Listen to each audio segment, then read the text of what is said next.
महिला रस्ता सुरक्षा समिती, परिवहन विभाग व पोलीस विभाग यांच्या संयुक्त विद्यमानाने आज या ठिकाणी उद्घाटन झालं आहे असं मी सर्वप्रथम जाहीर करते.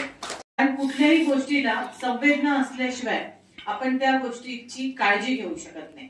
मग आता संवेदना म्हणजे काय, तर आपण रस्त्याने जाताना आपण बघतो की सिग्नल लागलं असेल तर आपल्याकडे लाल जेव्हा सिग्नल लागतं तेवढा थांबण्याचा सुद्धा पेशन्स नाही. मी स्वतः गाडी ड्राईव्ह करते तेव्हा माझ्या लक्षात येतं की सिग्नल रेड असल्यावर मी थांबल्यावर मागून ऑन देतात. मी फक्त खिडकीतनं बघते तर मला असं करतात, कुठे चाललोय आपण. म्हणजे मला नंतर असं वाटायला लागतं, इतक्या गाड्या माझ्या पुढे जातात की वेदर आय एम गिल्टी की मी लाल लाईट लागलाय म्हणून थांबलाय. अरे त्याला काहीतरी अर्थ आहे. Red signal, green signal show something.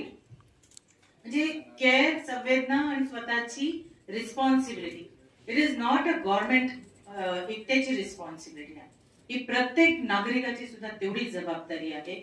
कारण जेव्हा व्यक्ती घरातली जाते ना, ती फक्त शासन दुखी होत नाही, तर सगळ्यात मोठा इफेक्ट हा त्या घरातल्या मेंबर्सला होत असतो.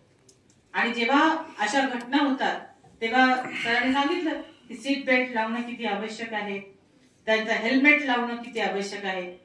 कोरोना झाल्यानंतर तसं झालं होतं ना, 1 वर्ष आपल्याला वाटतं बापरे आता आपल्याला जीवदान मिळालंय, याच्या पुढची लाईफस्टाईल सगळ्यांनी आखून घेतली, आता सगळ्यांची गेली कुठेतरी. आता दुसरा जेव्हा येतोय तेव्हा पुन्हा आठवायला लागलाय जुना. त्याच प्रकारे एखादा ऍक्सिडेंट झाल्यानंतर 8-10 दिवस आपण खूप सजग असतो की आता सीट बेल्ट लावायचा, दररोज ट्रॅव्हल करताना, दौऱ्याला जाताना हेल्मेट घालायचं.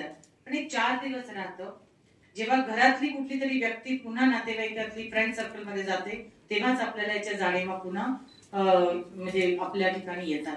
मला तुम्हाला सांगावं असं वाटतं की आता या ठिकाणी एज्युकेशन ऑफिसर आहे, जिल्हा परिषदचे आमचे तडवी पण आहे की हा फक्त एका महिन्यापुरती मर्यादित नसावा. खरं तर हे शिक्षण शाळेतल्या मुलांपासूनच सुरू होणं आवश्यक आहे. आणि म्हणून माझं सीओना सांगणं राहील या ठिकाणी की 1 तास फक्त या विषयासाठी बघतो, शुक्रवार असेल किंवा शनिवार असेल, ट्रॅफिक रूल्स अवेअरनेस आणि ऍक्सिडेंट होऊ नये किंवा याबाबतचे 12 सेशन तुम्ही प्रत्येक शाळेत अरेंज करा. बालमनावरच हे कळलं पाहिजे अधिकार. आणि लातूरचा हा नवीन पॅटर्न आपण या ठिकाणी चालू करू. कॉर्पोरेशनच्या ज्या शाळा आहेत त्या ठिकाणी आपण चालू करणार आहे.